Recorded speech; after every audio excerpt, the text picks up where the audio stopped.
Hello मेरे प्यारे बच्चों, कैसे हो आप सभी। अभी एक ऐसी खबर आई है जिसे सुनने के बाद एक पल को तो ये लगा कि ये फेक होगी। फिर उसके बाद सर्च करा जब अलग अलग जगह पर, तो पता लगा कि हाँ, ये बहुत सारे न्यूज़पेपर और अलग अलग जगह आ गई है। जैसे कि आप दैनिक भास्कर वगैरह में देखोगे तो खबर एकदम ऑफिशियल है। और ये देखनी भी इसलिए पड़ी क्योंकि ये छोटी मोटी बात नहीं थी।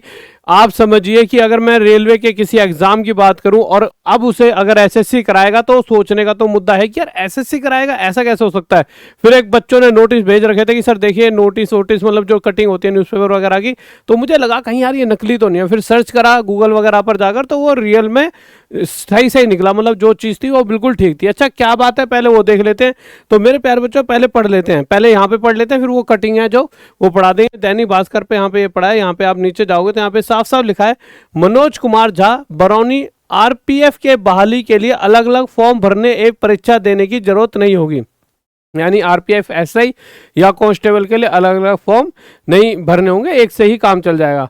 उसके बाद जब आप आगे देखते हो तो क्या कहते हैं, बल्कि आरपीएफ एवं आरपीएसएफ में बहाली भी सेंट्रलाइज स्तर पर देश में स्टाफ सिलेक्शन कमीशन के द्वारा लिया जाएगा। स्टाफ सिलेक्शन कमीशन यानी एसएससी की यहाँ पे बात हुई है।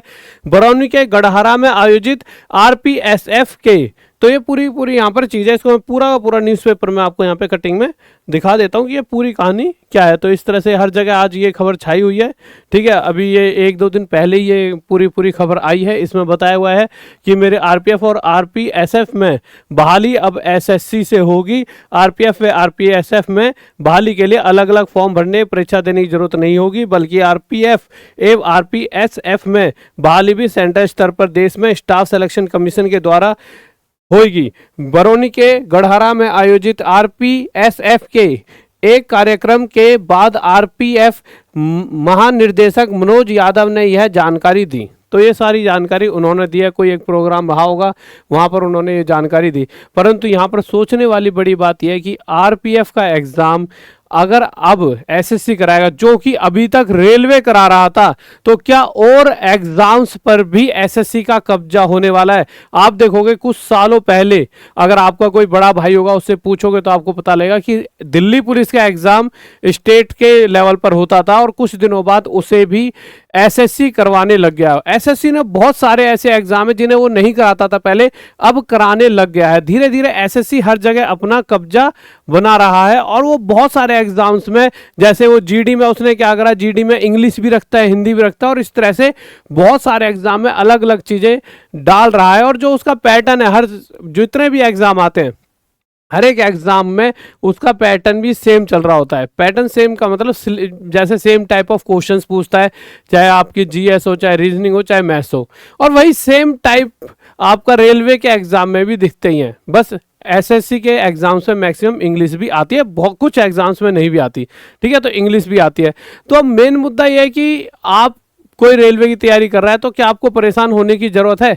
तो मेरे प्यारे बच्चों, बहुत ज़्यादा परेशानी तो देखो यहाँ नहीं होना पड़ेगा आपको, क्योंकि कहीं ना कहीं रेलवे जैसा ही सिलेबस, क्योंकि कंडक्ट तो टीसीएस ही कराता है। अभी बच्चों के दिमाग में एक क्वेश्चन और भी यहाँ पर आएगा, और वो ये आएगा कि क्या पैटर्न चेंज होगा। तो देखिए, पैटर्न तो टीसीएस ही एग्जाम कराएगा, तो जो क्वेश्चंस का लेवल है उसका तो पैटर्न चेंज इतना नहीं होगा। अब एक चीज और आएगी बच्चों के दिमाग में कि क्या और एग्जाम्स भी, जैसे कि एनटीपीसी हो गया और ये सारे ग्रुप डी वगैरह भी आगे जाके क्या एसएससी कराया करेगा।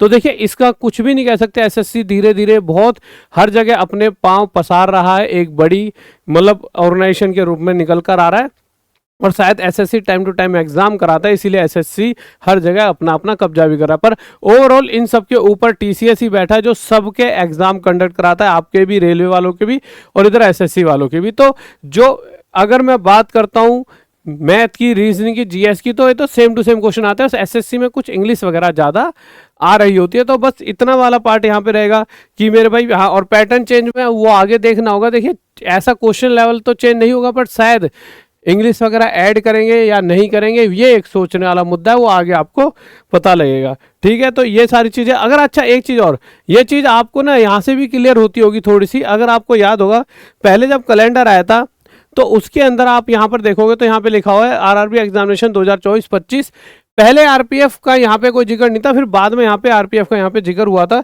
जहाँ पे आरपीएफ के जिक्र के बारे में क्या दिखाया गया था, देखिए यहाँ पे कि सब इंस्पेक्टर और कांस्टेबल के ये पद यहाँ पर इस तरह से लिख कर आए थे कि भाई सब इंस्पेक्टर इतने, कांस्टेबल के इतने।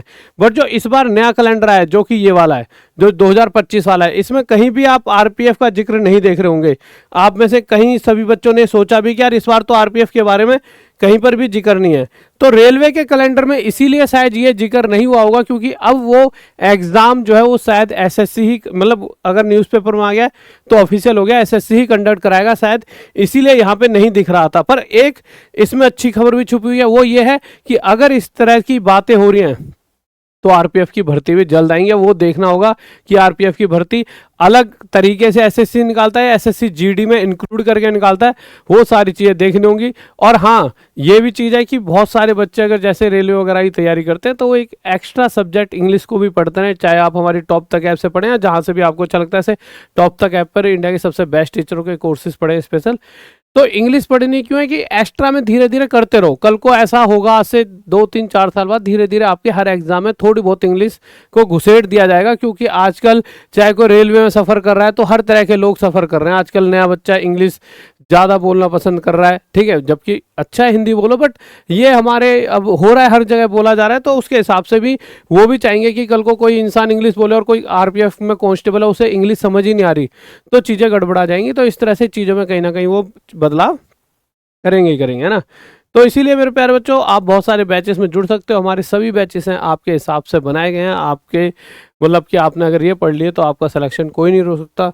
और इसके अलावा मेरे प्यारे बच्चों, आप हमारा यहाँ पर 20 दिन 20 चैप्टर क्रैश कोर्सेज टाइप भी हैं, जो कोई भी एग्जाम आता है उसके लिए आप पढ़ सकते हो, ठीक है। और आप अपनी तैयारी करते रहें, बिल्कुल परेशान ना हो, कोई भी कराए कंडक्ट, परंतु एग्जाम का सिलेबस क्वेश्चन टाइप वही रहेंगे क्योंकि इन द एंड टीसीएस ही आपका एग्जाम कंडक्ट कराएगी। परंतु हाँ, ये सोचने वाला पॉइंट है कि आगे जाके क्या और एग्जाम भी एसएससी ही कराएगा, क्या इंग्लिश ऐड हो सकते हैं, ये एक पॉइंट हो सकता है सोचने वाला, ठीक है गाइस। आप बताइए आपको क्या लगता है कि इंग्लिश ऐड होगी कि नहीं होगी। जय हिंद, जय भारत, लव यू सभी को।